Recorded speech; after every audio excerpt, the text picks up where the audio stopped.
तो गाइस जब तक मेरे पास ये सिंपल सी बाइक थी जो मेरे पापा की थी, सिंपल सी बाइक, तब मेरी ड्राइविंग कुछ ऐसी थी, आप देखिए। मतलब पूरे गिरते पड़ते उछालते हुए, गाड़ी को ठोकते हुए।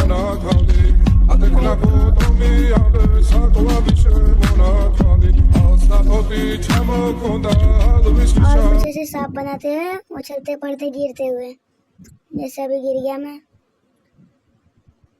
और जब से मेरे पास निंजा S2 आई, इससे पहले आप देख चुके हैं कि मैं कितनी बेकार ड्राइविंग करता था वो पिछली गाड़ी में।